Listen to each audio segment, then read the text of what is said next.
Good morning, students. Now we are starting chapter 3, that is human reproduction. In this, I am first taking into account the male reproductive system. So, I have divided this male reproductive system in two parts. So, after this, I will give you second part, that is male reproductive system 2. Okay. So, now first of all, we will just discuss about the reproductive system. What is the importance of this reproductive system? As we know that the reproductive system includes such type of organs which are associated with the formation of the gametes, and in case of sexual reproduction it cannot be completed without the gametes. So that's why reproductive system is important for the formation of gametes, and it is also important because it also releases some type of hormones which are responsible for the development of secondary sexual character. You know that in case of human being, the age of sexual maturity is called the puberty, that just arises in case of female at the age of 11 to 12 years, and in case of male it is from 13 to 14 years. So at this time the male and female are capable to produce the gamete, and they develop different type of body features. The physical changes occurs which are called as the secondary sexual characters. Okay, so now the organs that collectively take part in fertilization and implantation and everything associated with the reproduction, they are just simply divided into two types, that is the primary sex organs and the secondary sex organs. The primary sex organs means such type of organ that take part in the gamete formation is called as the primary sex organ. So as we are discussing over here about the male reproductive system, so that is, we know well that in case of male, the pair of testes, they act as the primary sex organ because they produces the sperm. But in the secondary sexual characters, secondary sexual organs are such type of organs that do not directly produce the gamete, but they help the gametes to mature and to help them in fertilization. Okay, so these type of the organs are called the secondary sexual organs, and these are the vas deferens, epididymis, then other type of gland, that is prostate gland, Copper's gland. Okay, so these all are the examples of the secondary sex organs. So now I have just divided the male reproductive organs in two parts. Some of them are present internally, they are not visible from outside.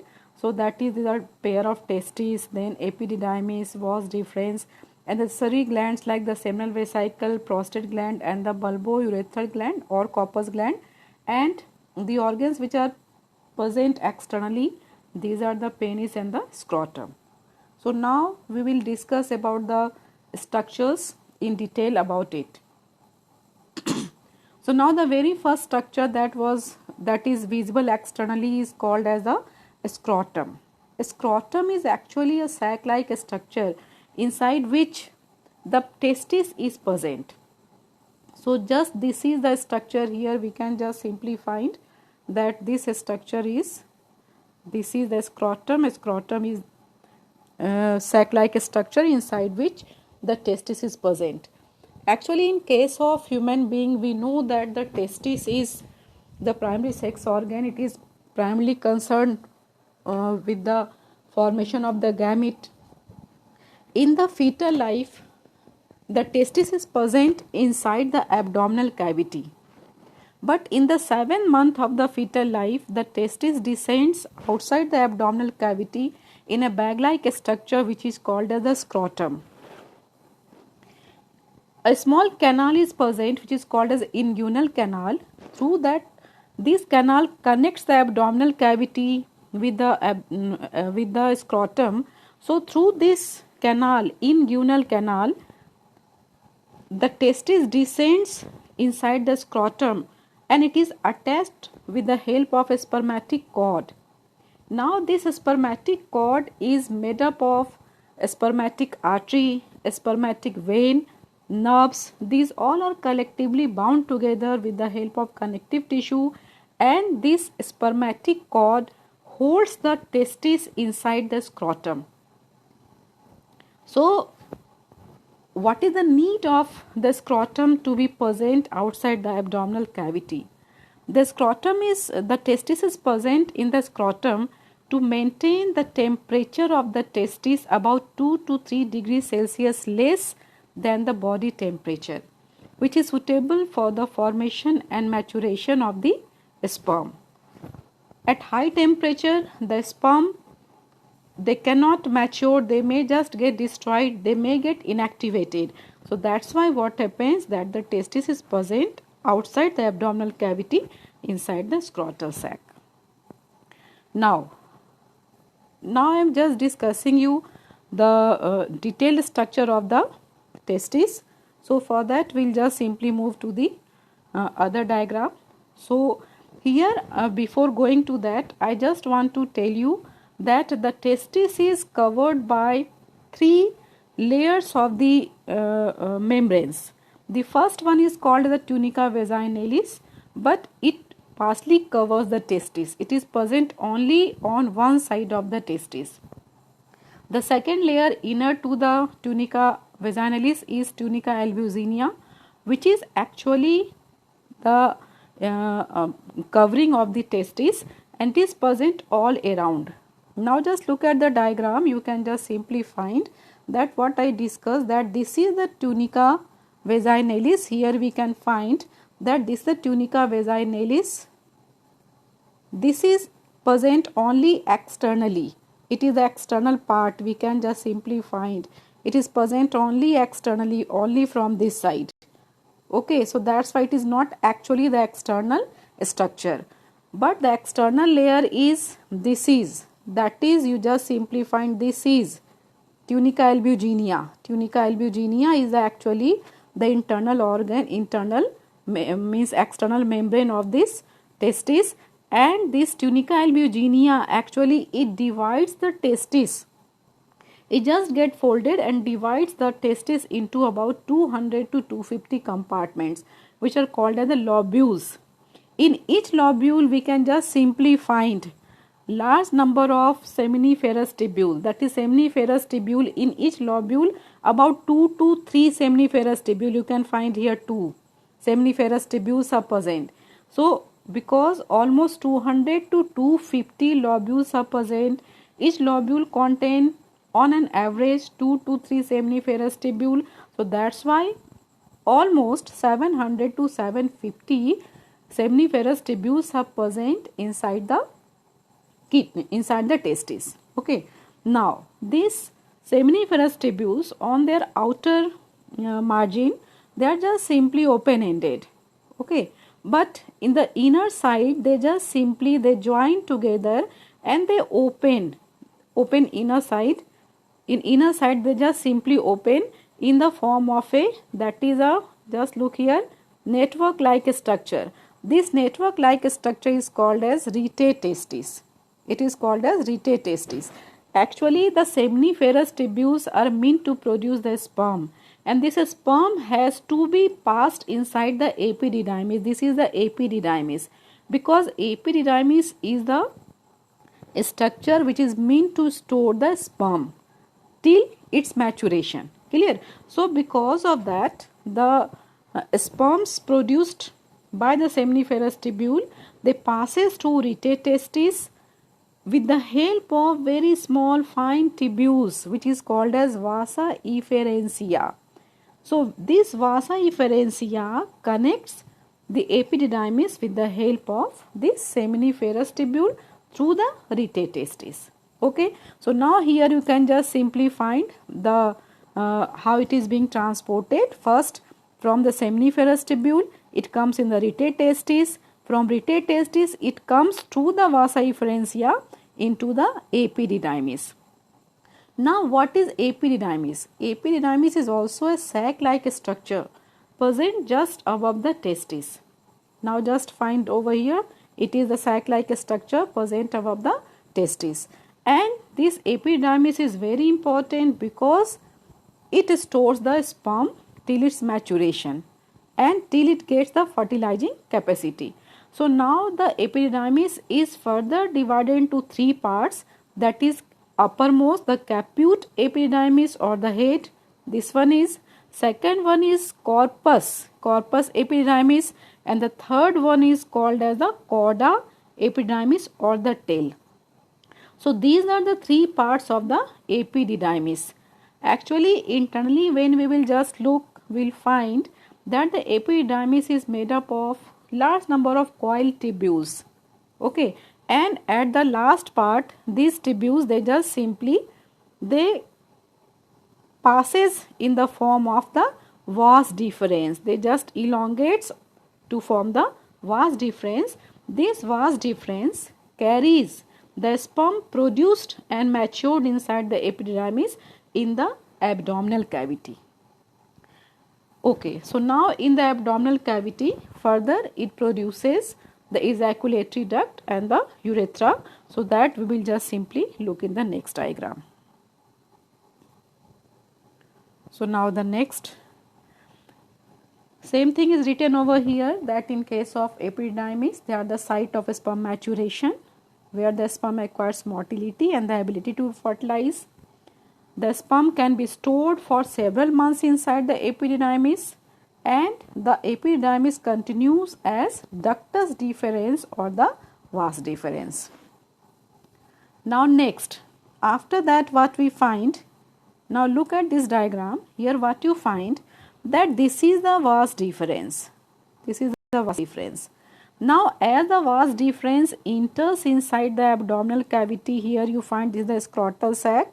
It was the scrotal sac. So from here this is the inguinal canal. This is the inguinal canal through which it has just simply passed, and here the vas deferens, when it comes inside the abdominal cavity, it meets with the accessory gland called as seminal vesicle. This is a seminal vesicle. Seminal vesicle also has duct, seminal duct, and this seminal vesicle produces alkaline fluid called as seminal fluid. Okay, so now just look here, this is the point where these two ducts they just joins with each other, means vas deferens now combines with the seminal duct, so that now this common duct will not only carry the sperm but it will also carry the seminal fluid. So now this duct is called as ejaculatory duct. Now the name has been changed, now it is called as ejaculatory duct. Okay, so next what we find, that now this ejaculatory duct, it just meets with the other duct. That duct is coming from the, that is bladder is present over here, urinary bladder. It is urinary bladder. From this urinary bladder there is a duct which is urinary duct. Okay, now just above this urinary duct you find the presence of the accessory gland, prostate gland. Okay, so now this that is ejaculatory duct, it meets with the duct which is coming from this urinary bladder, and now this is called as urethra. Now the term has been changed, now it is called as a urethra.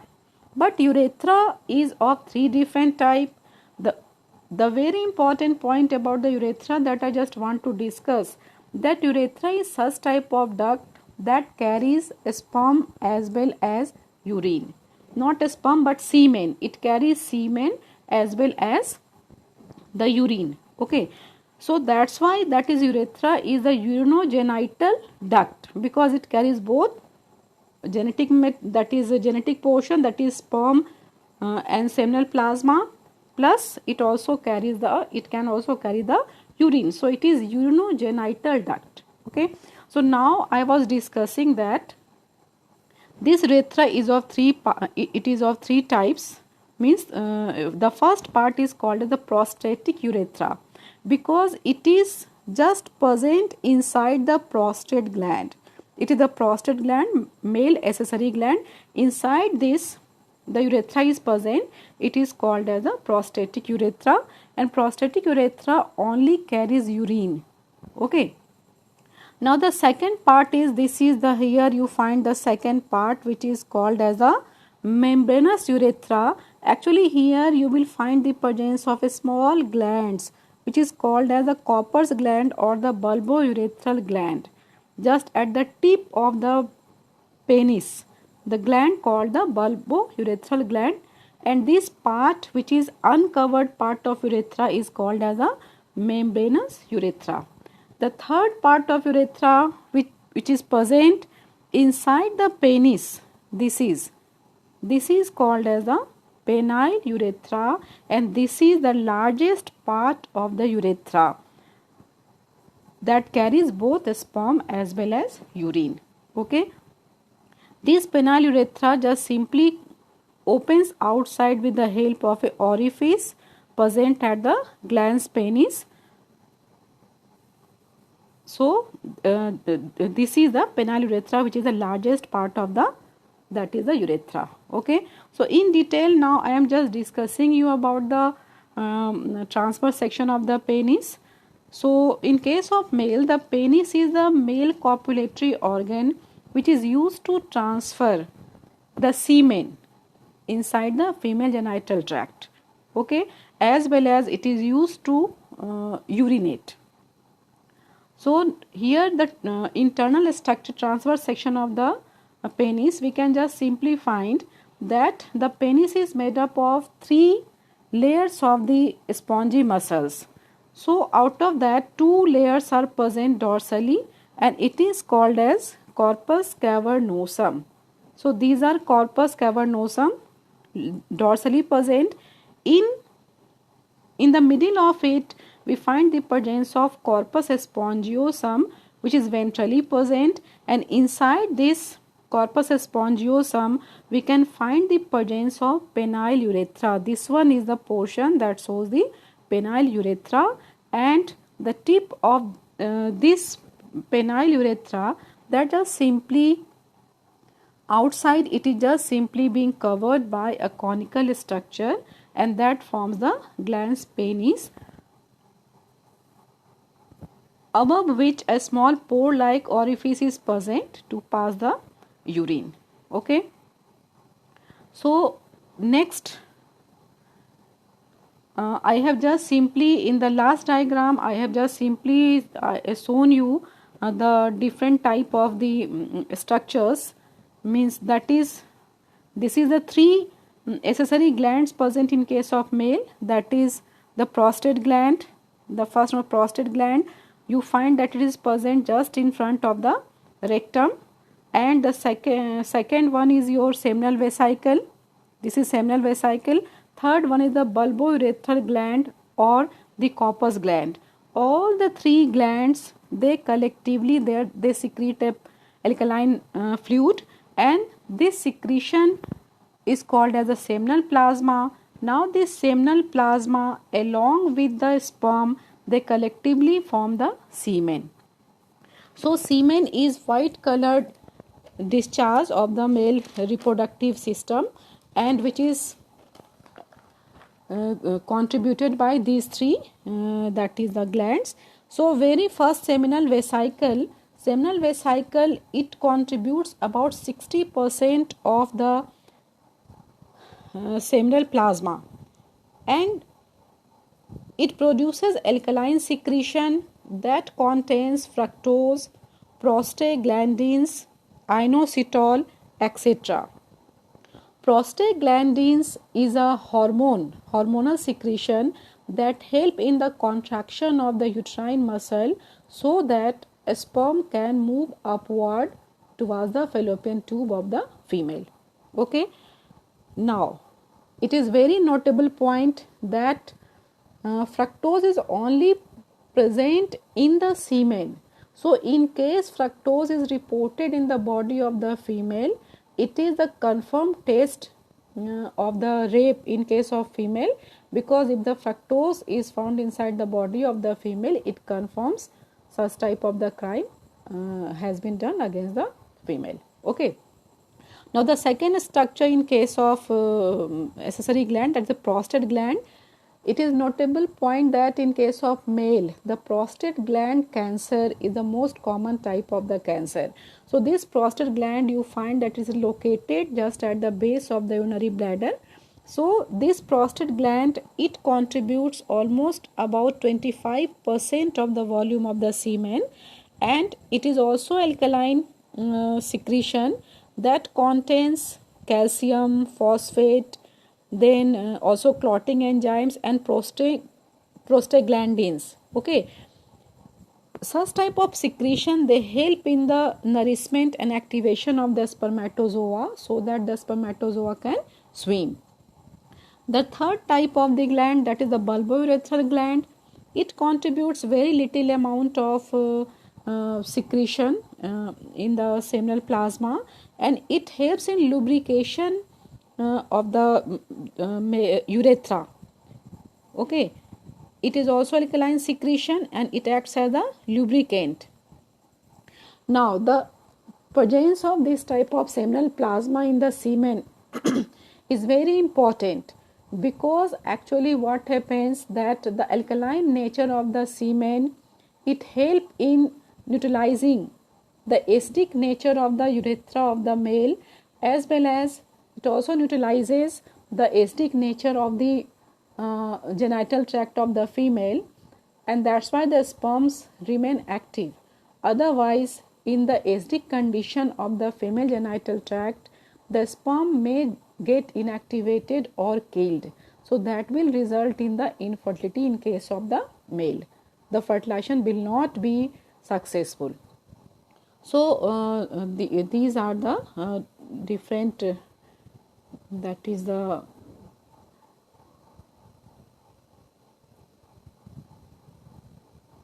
so here I have just simply given the same thing what I have discussed about it, that the role of the different type of the accessory glands in the formation of the semen. So now thank you. So in the next video I'll just show you the other aspects of the reproductive system, male reproductive system. Thank you.